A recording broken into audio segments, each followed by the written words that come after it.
So ஒரு நல்ல ஒரு எக்ஸாம்பிள் சொல்லணும் அப்படின்னா காசு விஷயத்த நம்ம சொல்லணும். நீங்க நியூஸ்ல எல்லாம் வந்து கேள்விப்பட்டிருப்பீங்க. இந்த மாதிரி ஒரு ஒரு பெரிய பிசினஸ் மேன் வீட்டுல வந்து ஐடி ரெய்டு வந்திருக்கு அப்படின்றது கேள்விப்பட்டிருக்கீங்க. இன்கம் டேக்ஸ் ரெய்டு அப்படின்றது.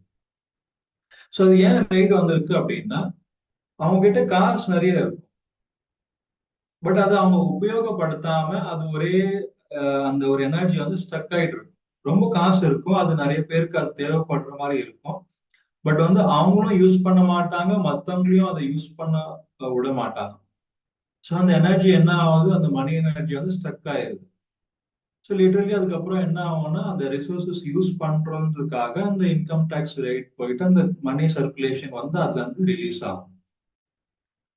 ஸோ அந்த மாதிரி எந்த ஒரு பொருள், அது மனுஷங்க இருக்கலாம், இல்ல வந்து சின்ன சின்ன விஷயங்கள் இருக்கலாம், இல்ல வீடு, காசு, அது எந்த ஒரு பொருள் இருந்தா கூட அது நம்ம யூஸ் பண்ணணும். யூஸ் பண்ணல அப்படின்னா யாருக்காவது கொடுத்துடணும், அவங்க யூசேஜ்க்காக நம்மளுக்கு ஹெல்ப் ஆகும்.